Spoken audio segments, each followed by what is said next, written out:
Hello everyone, today is 22nd of July, Monday.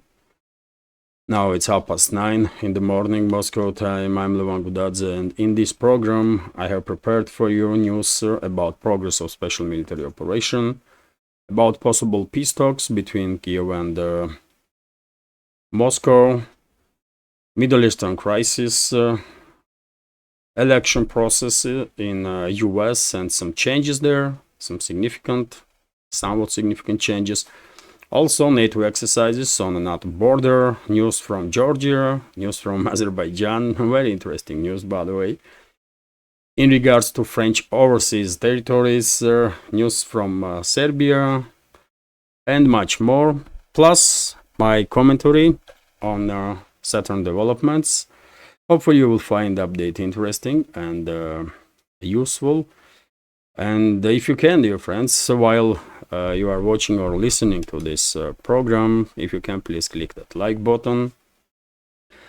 Also, bell, by the way, and subscribe if you are not. And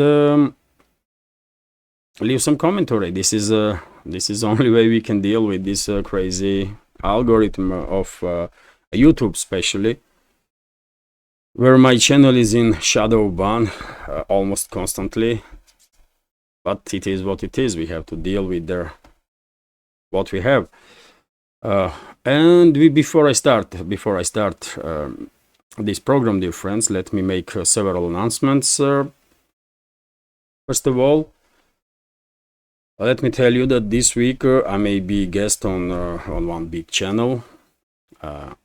No spoilers yet, but once I will know more precisely information, then of course I will share with our community that information.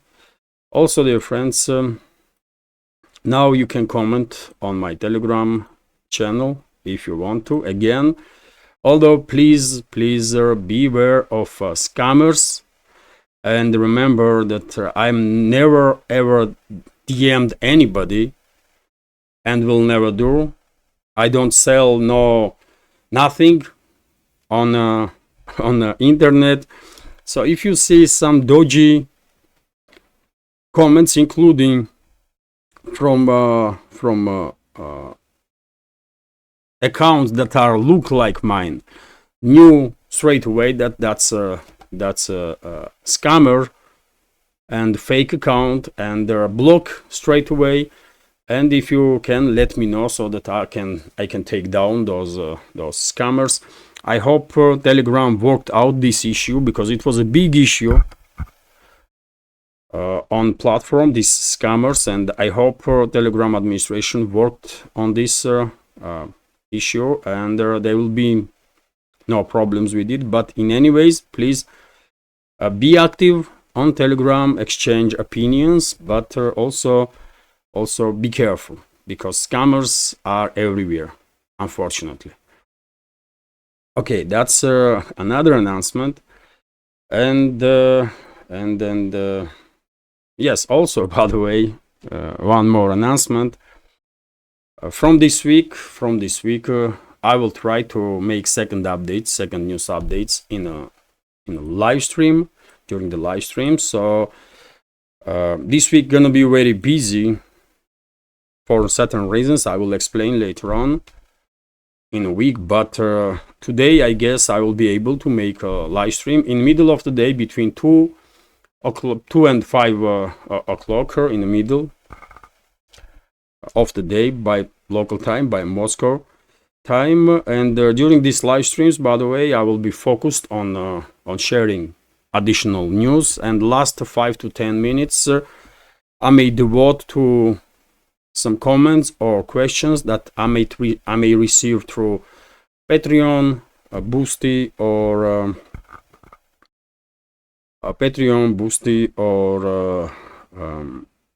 PayPal. Just last few minutes, 5 to 10 minutes after every stream.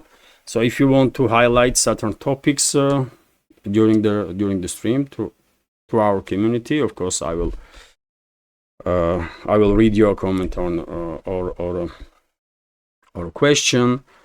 And if I manage to maintain Wednesday's informal chat that starts 9 o'clock in the evening, I will do so.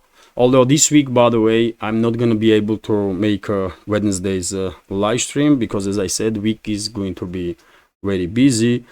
But in the future, if I can, I will maintain Wednesday's live streams, and of course, which is a community chat, by the way. It's not necessarily news update, it's more like community chatter. And I will maintain, of course, Sunday community chat, also Sunday live streams. So from now on, during the daytime, I will have live streams with the news updates. And yes, if some questions through PayPal, Boosty, or Patreon, I will devote some 5-10 minutes to those questions or comments. And Sunday live stream will stay, and maybe even Wednesday live stream if I manage to do so. Because yesterday, during yesterday's live stream, I saw a comment of Jerry Kogan, member of our community, and he said that he wants Wednesday's live streams to stay, and I will definitely try. And dear friends, yesterday during the live stream, I forgot to mention members of our community who supported me through PayPal and the Boosty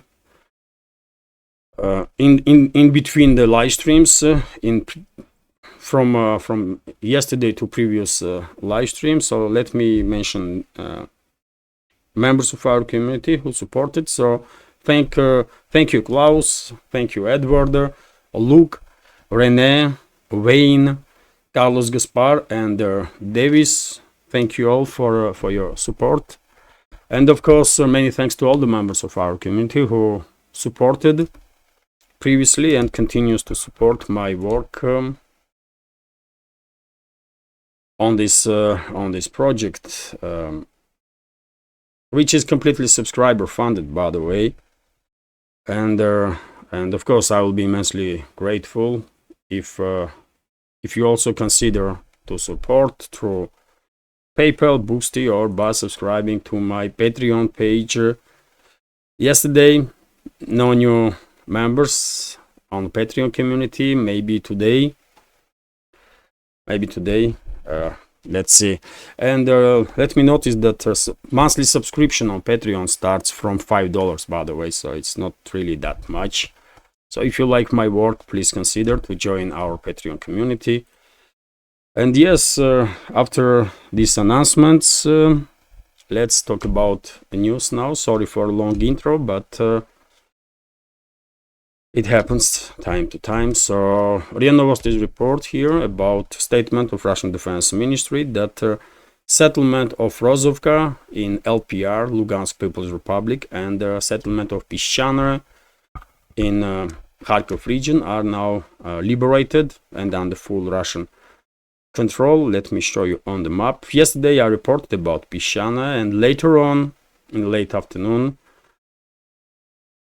information came that this Rozovka settlement, which is here, by the way, is also under full Russian control. So Rozovka is here, and Pischane is here on southern side of Kupiansk direction. So Russian progress on line of contact continues. Initiative is in Russian hands, of course, and almost every other day, as you of course noticed, we have reports about liberation of this settlement or that settlement. So if you hear or see or listen to some statements in the Western propaganda outlets, Western so-called media, that there is some stalemate on line of contact, that Russian troops are unable to do much, and the Kiev regime is succeeding something, knew straight away that it's a false news, it's a fake news, and just pure propaganda of the Western ruling class. Russian troops have initiative all along the front line and are in charge, basically. That's been said, let's go through some more news. TASS news agency is reporting that during the night, Russian air defense systems intercepted 75 drones that were launched by Kiev regime to strike deep inside Russian territory. And among those, 47 drones were intercepted over the Rostov region and 17 drones over the aquatory of the Black Sea and the Azov Sea. Also, drones were intercepted over the Belgorod region, Voronezh region, Smolensk region, and the Krasnodar region. And unfortunately, in the Krasnodar, in Tuapse area, one of the Kiev regime's drones managed to go through Russian air defense systems and strike fuel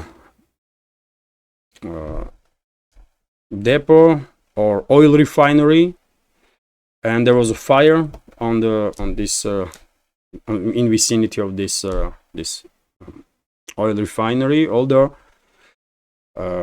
emergency services deal with it quite quickly, rapidly, so no significant damage was done as a result of this strike. Some reports say that it's not even drone that strike, but fragments of the drone was intercepted itself, and fragments just fail on a fuel refinery, oil refinery, and cause some minor damage. Also, by the way, Novostis report that Russian armed forces yet again targeted the military echelons of the Kiev regime with the Iskander missiles. I can show you this video, by the way, and as you can see, one missile goes straight into the echelon. It's a night footage, as I understand, so maybe a video is not perfectly clear, but as a result of these strikes, according to Defense Ministry's report, up to 60 military vehicles of Kiev regime were destroyed and damaged in the two echelons. Two echelons were targeted, and Kiev regime also lost about 250 military personnel. So significant strike, of course, significant losses on part of Kiev regime. And we have RIA Novosti's report also that Zelensky now starting talking about her negotiations with Moscow. And I remind you, dear friends, that Zelensky himself, with his decree, made it illegal to negotiate with Moscow on anything, really. But well, because of the Russian progress on the line of contact, because of active and very effective process of demilitarization of the Kiev regime forces, Zelensky and his associates are finally realizing that that so-called armed forces of Ukraine are on the brink of collapse. They would not be able to last for long, and we are seeing now change in the tune in the statements from Kiev. And well, Zelensky is now open for negotiations, although he wants his Western masters to participate in these possible future negotiations and support Kiev regime in the process. Well, Moscow was always open for peace talks, for negotiations, although Russian president, some other high-ranking officials made quite number of times statements that negotiations should be meaningful, because Moscow has no interest in talks just for the talk's sake. Moscow is interested in meaningful negotiations, and just recently, about a month ago, Russian president laid down a roadmap towards the peace. Russian president offered to Kiev regime very generous proposal, peace proposal. You all know about it, of course, and this peace proposal was rejected by Kiev regime. And whenever from now on, peace talks may take place between Moscow and Kiev, or Moscow and Western major capitals, of course, Russian position will be much more strict. Russia would not be that generous no more. I'm quite convinced about that. So time is gone for Zelensky. just too little, too late. RT is also reporting that any Zelensky peace deal would require a referendum, according to Mayor of Kiev. So Ukraine's Vladimir Zelensky would likely need to hold a nationwide referendum to legitimize any potential peace agreement with Russia. The mayor of Kiev, Vitaly Klitschko, has stated he responded to this rumors, to these informations in the media, to statements of Zelensky that he is now open for negotiations. And this is reaction of the mayor of Kiev, Klitschko, who is, we can say, member of the Zaluzhny camp, or at least that's how Klitschko himself did try to position himself sometime in the past. And Zaluzhny is, of course, former head of, chief of general staff, former chief of general staff, now Ukraine's ambassador into United Kingdom, and possibly individual. This Zaluzhny is a person who will replace Zelensky in presidential office. But anyways, let's continue. So according to Klitschko, effectively any move Zelensky could make risks his political suicide. Speaking with the Italian daily Corriere della Sera on Sunday, the mayor of Ukrainian capital predicted that the next few months are set to be very difficult for Zelensky. We are waiting for US elections, but to establish peace we'll need referendum, he said. A nationwide vote would likely be needed to legitimize a potential peace deal with Moscow, given that any compromise would be very hard to explain to Ukrainian public, Klitschko believes. Countering the hostilities for another few years, however, is not an option either, the mayor insisted. Continuing hostilities for another few years, however, is also not option for, according to Kiev regime and in his opinion. So yes, this is reaction from opposition in Ukraine about possible peace talks between Moscow and Kiev, and I will disagree with Klitschko. I think Ukrainian society will be very much for ending of this conflict, and people in Ukraine are realizing and know perfectly well that if Ukraine in some shape or form will maintain its statehood on the political map, that will be a miracle.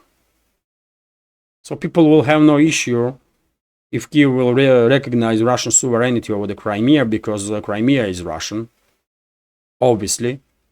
People in Ukraine will have no issue if Kiev will recognize Russian jurisdiction over the Kherson, Zaporozhye regions, DPR and LPR. It's just very obvious, by the way, very obvious, and any referendum will highlight this.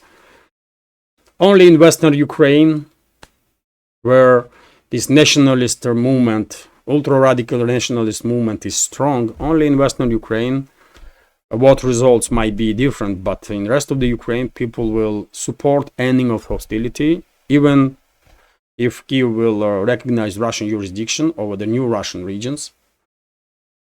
And not just that, but I believe people will, before ending of conflict, even if Russia will demand referendums to be conducted in the Kharkov region about independence and then joining Russia, in Kharkov region, Dnipropetrovsk region, Nikolaev region, and the Odessa region, because me personally, I believe these regions should be liberated also. At least. All of it, from Kharkov to Odessa. And it will happen, one way or another, but this historically Russian land will join Mother Russia again, and people that are living there, Russians, by the way, majority Russians, although there are many ethnic groups, obviously, will be liberated for this Western occupation and Western controlled regime in Kiev. So let's see how it goes. There is a chance, of course, that Kiev and surrounding areas will maintain quasi-statehood. But yet again, I said many times before, why would Moscow ever agree on that? I don't know. I will don't. If I was Russian president, I will say no way. NATO may have Western Ukraine because Poland, Hungary, and Romania have some ambitions to reclaim their territories before Second World War, and in case of Hungary before First World War. But the rest of the Ukraine is Russia. Rest of the Ukraine is Russia. Period. Vzglyad newspaper is reporting that Ukraine is asking now for EU member states help with the electricity supplies, and among those countries are Hungary, by the way, to whom Kiev regime shut down their pipeline, from which Hungary was receiving Russian oil. So this information clearly demonstrates how inadequate Zelensky and his associates really are, isn't it? That they just participate under orders of Brussels, most likely in a blockade of Hungary, energo blockade of Hungary, and still asking very same Hungary for help with electricity. This is unbelievable, man. This is just unbelievable. So yes, Kiev regime is asking Romania, Slovakia, Poland, and Hungary for support because as a result of Russian military operations, Russian strikes on military and logistics infrastructure of the Kiev regime, including power stations, of course, there is a widespread blackouts now all along Kiev-controlled territories. But anyways, let's continue with some other news. Middle East. We are moving to Middle East now. How long is this update? 22 minutes. Let's go through headlines at least. So yes, next news from Middle East. The TASS news agency is reporting that Netanyahu made decision to send their delegation for peace talks about Gaza on 25th of July. No detailed information where those peace talks gonna take place and what exactly will be discussed in detail. But what we know for now is that Netanyahu today will travel to United States. Tomorrow he will have a meeting with Joe Biden. Tomorrow on the 23rd of July. He has plans to also give a speech to US lawmakers. And unfortunately, he will be received in US as some sort of hero, I guess, by US political elite, which is shameful, of course, and should be shameful for US. But we all know influence of Israel and pro-Israeli forces over the political system in US. So none of us will be surprised when US lawmakers in Congress or Senate will give Netanyahu, this mass murderer, standing ovations. That's exactly what is going to happen, man. It's a shame for US, man. It's a shame.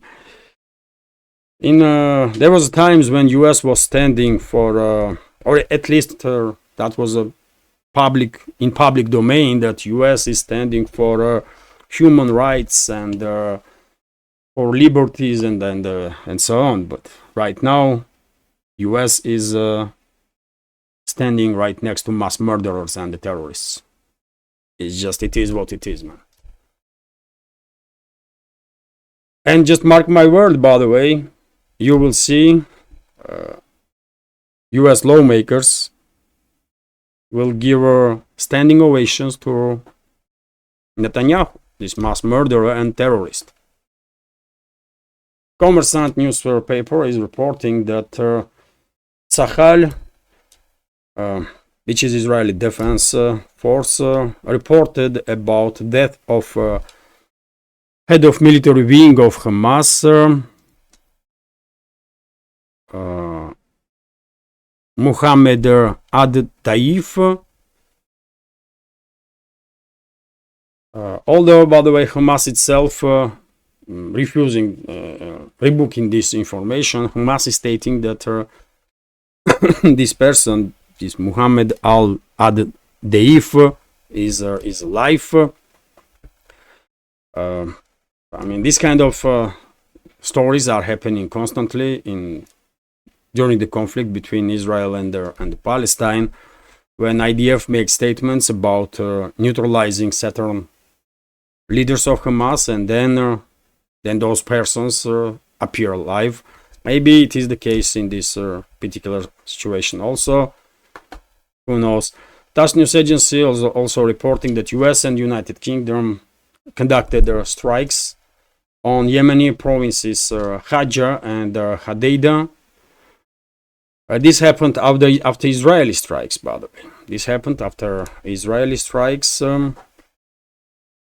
But of course, we already know that US, UK, Israel, they have no chance to force Houthi rebels to submission. They have no chance to force Houthi rebels to do anything, really. They will just make them angry, even more angry. And therefore, one should expect even more activities from Houthis, by the way. And Washington and London should know better. Because even before they started this military operation against Yemen, Houthi rebels or Ansar Allah movement was quite effectively fighting against Saudi-led anti-Yemeni coalition, right? For 9 years, by the way. For 9 years, and Saudi Arabia is armed to the teeth with their weapons from where? From US. So if Saudi Arabia was unable to succeed with very same weapons that US is using now, then why on earth Pentagon, somebody in Pentagon or UK's defense minister think that they can do better than Saudis did? Stupid idiots, by the way. Military expert Andrei Martyanov is absolutely correct, I believe, when he's saying that US military schools are really shadow of their previous selves. And now in US military there is a very few really qualified strategists or officers that not know what they are doing or on what they are capable of.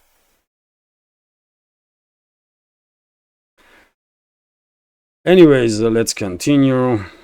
RT is reporting that Biden, by the way, endorsed Kamala Harris. Of course, this information I see this information during the live stream yesterday. Members of our community commented in a chat that Biden endorsed Kamala Harris, but I was making live stream, so I did not knew at the time. I checked media outlets then, RT, and that's the news that I see. So yes, as it was expected, and I report about it in previous days, on past weekend, Biden endorsed Kamala Harris. He will no longer participate in presidential elections. No surprises, by the way. This was a coup d'etat, administrative coup d'etat in Democrat Party, right? Administrative coup d'etat inside the Democrats establishment, and Biden was removed. And it was so clear that this will happen from very day that Biden participated in that so-called debates.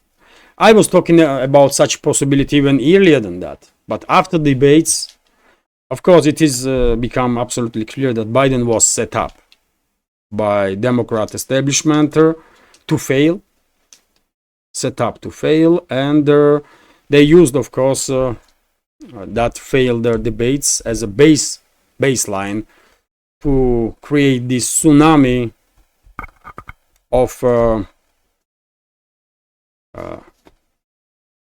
never Biden movement among Democrats, and eventually he was forced to step aside. And well, according to CNN, by the way, and this is reported by Russian RIA Novosti news agency, majority of the senators of Democrats already expressed their support for Kamala Harris, current vice president of US, and Biden himself, by the way, Biden himself, according to New York Times, blames Barack Obama, former US president, for this administrative coup d'etat. And he has a point in that. If New York Times is correct, then Biden definitely has a point, because of course Obama's participated in this administrative coup d'etat, 100%. Obama's, Clinton's, and all sort of other groups, including donors of the Democrats. So yes, it's official now.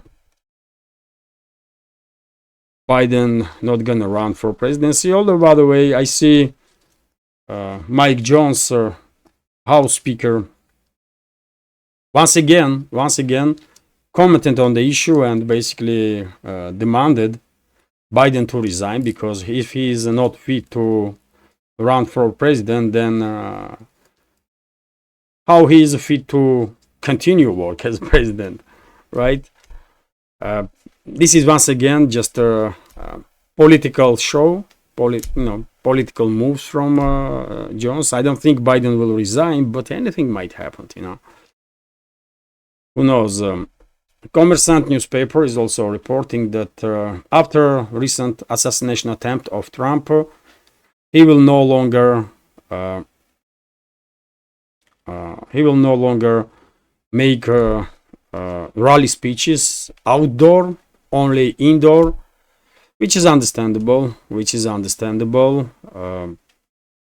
He barely survived, and therefore, of course, he and his inner circle, his security detail, should do whatever is necessary to secure him. So from now on, no outdoor speeches from Trump. Also, RIA Novosti is reporting that there was a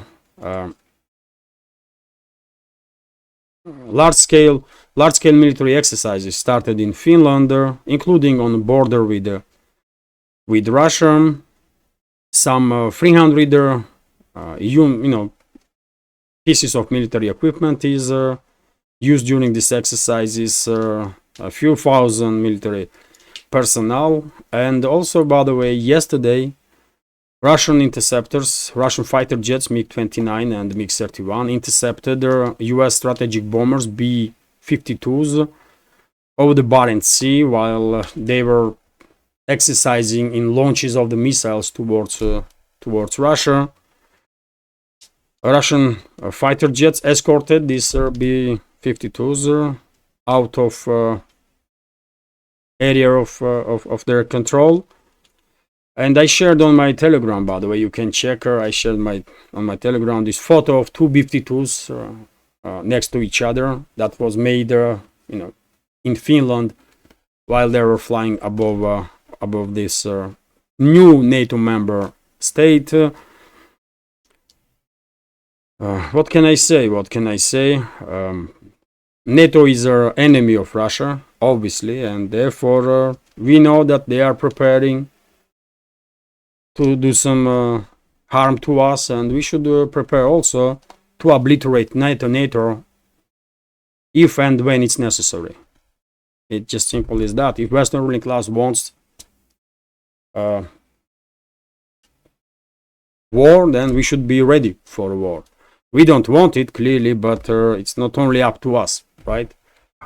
Vzglyad newspaper is also reporting that a French politician, by the way, let me give you his name, Jean-Luc Mélenchon. He's a leftist politician, leader or founder of the left party,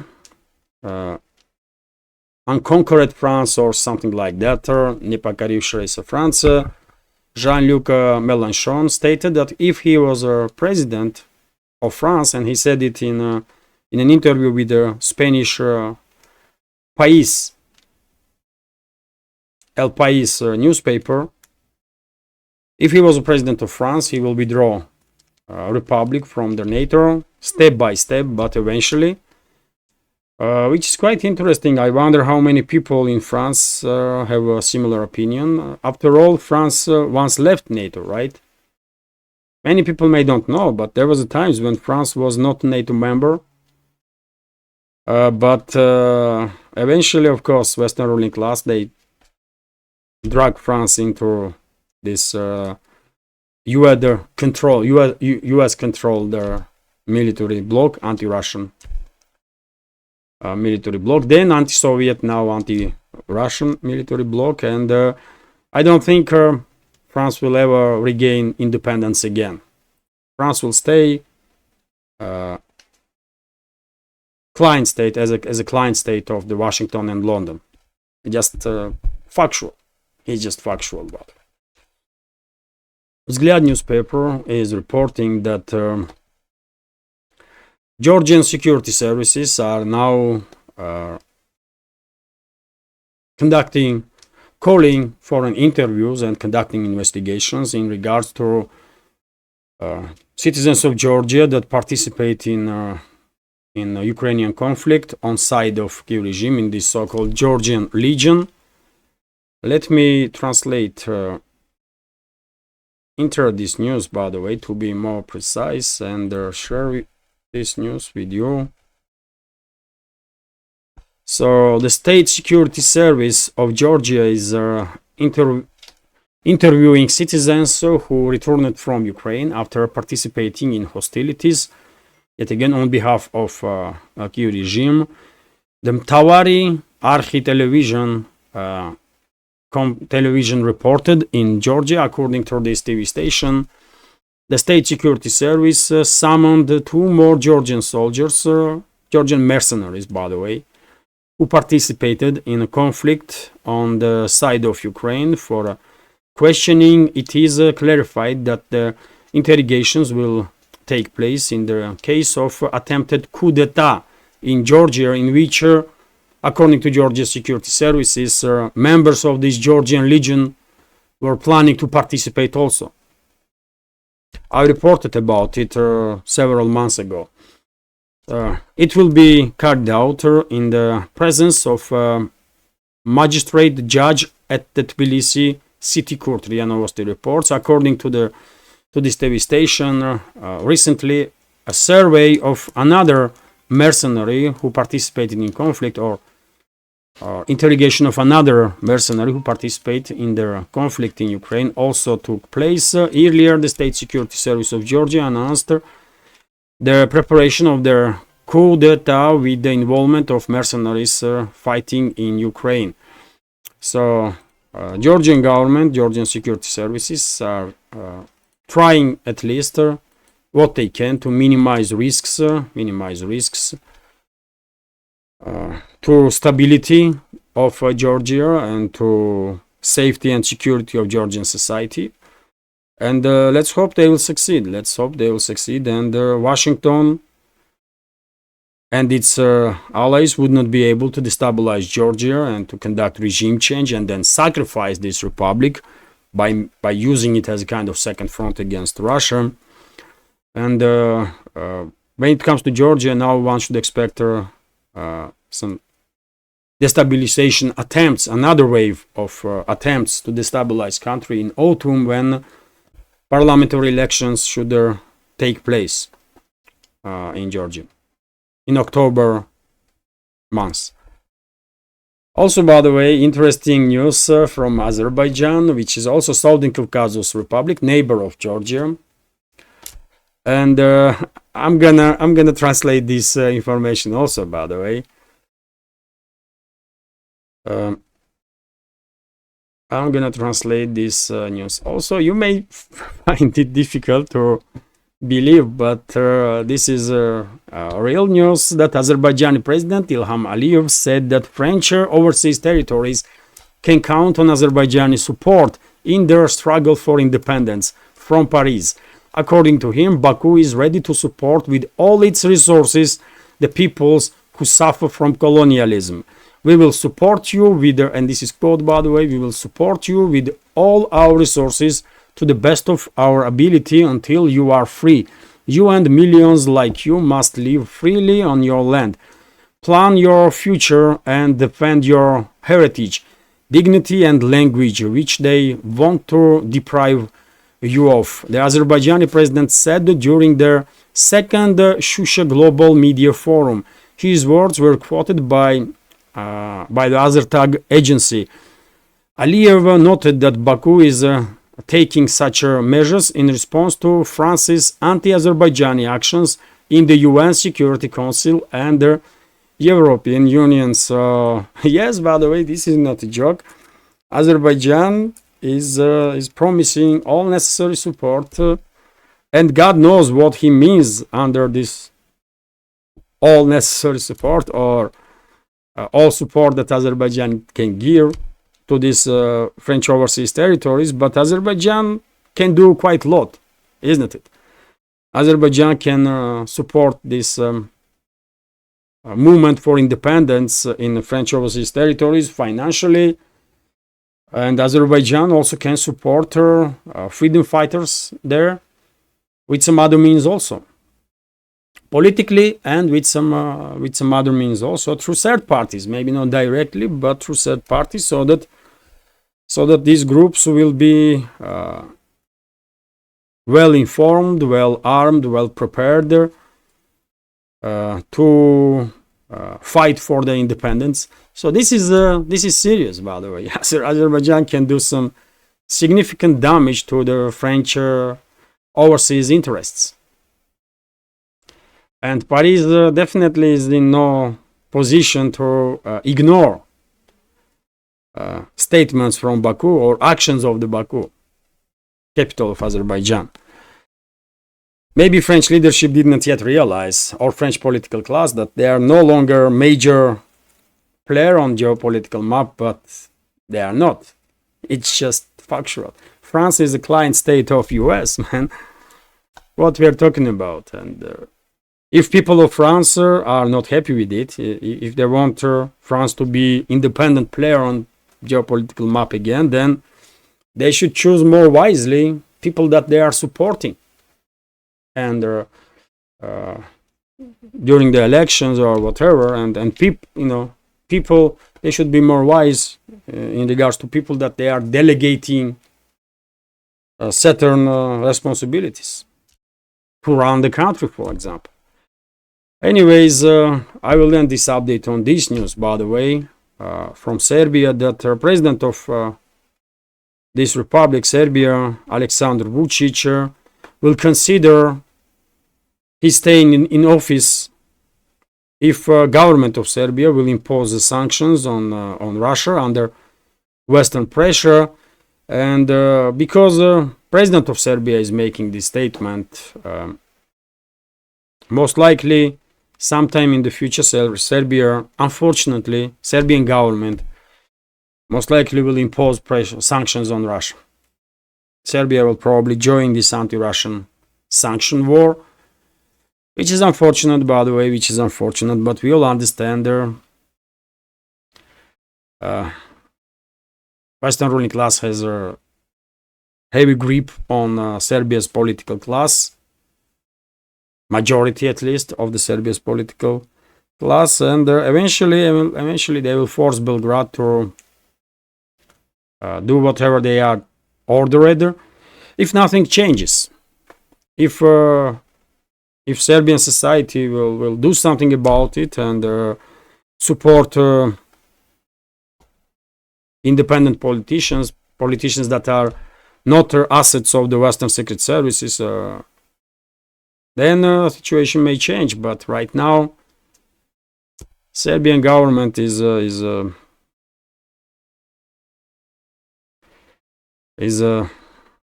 hardly can be called independent, really, from the Western influence. So yes, unfortunate information, but yet again, what you gonna do about it, man? Serbians are our brothers and will be our brothers forever. And when it comes to governments, by the way, governments come and go. Main thing is to maintain brotherly relationships, in my opinion. So it is what it is. And yet again, because Vucic is talking about it, probably some decisions already been made in the government of Serbia to join anti-Russian sanctions. Unfortunate, but this is life. No one said that life is sugar, isn't it? Because it is not. Anyways, I will end this update now. Well, I was hoping to make a little shorter update, but hopefully you will find it informative, interesting, useful. And if so, please click that like button, leave some commentary just about anything, any topic. It will help her, I believe, to deal with the algorithm. And if you like my work, if you like my channels, please consider to support her. All the links are under this video in the description box and in the pinned comment. This is it for now. Have a great day and take care.